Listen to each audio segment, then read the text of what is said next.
It reminds me of this anecdote I heard when I was studying design. Someone who worked at a creative shop talking about, someone sitting in the office saying, I need a photo of a bus. Where do I get a photo of a bus? And they're searching for photos of buses. And, meanwhile, outside the window, buses going past. They've got a camera right on the desk. It's very easy to have a strong bias towards data that you have that's available or things that are more measurable. And in marketing, you see that a lot where people will pump more money into digital marketing because you can measure exposure and link it to a sale. You can't necessarily understand the causal relationship very easily, but you're seeing some sales here, you're not seeing some sales in TV, and so you put money into where you're seeing the sales, and you actually have no idea of whether one is more successful than the other. It's easy to make bad decisions with data. How you define a category is totally arbitrary, but it's not that important to get too hung up over, whether something's in or out. You've got to put a bit of thought rigor into where you define the category and why you've defined it, and be comfortable with it yourself, and also probably be ready to redefine it if you get evidence later that suggests that it's wrong.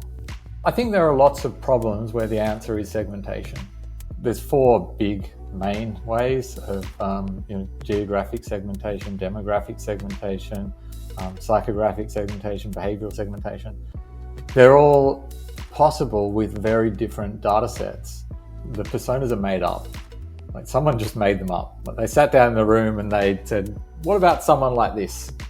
Most of the brands that advertise on television and in outdoor and so on, they've got an addressable market that's of a scale that buying mass media means that you have very little wastage. There's a whole lot of companies who have a much smaller share of the market. You can't advertise that on TV. The wastage is 99% or more.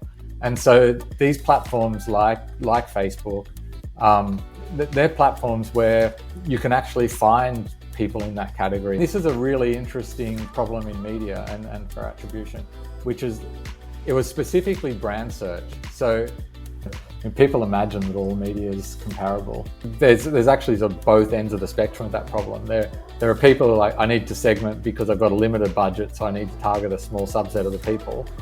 There's also the opposite, where it's like, I've got a near unlimited budget and I can reach the entire population of the country, and I need to segment because it'll make my marketing more interesting.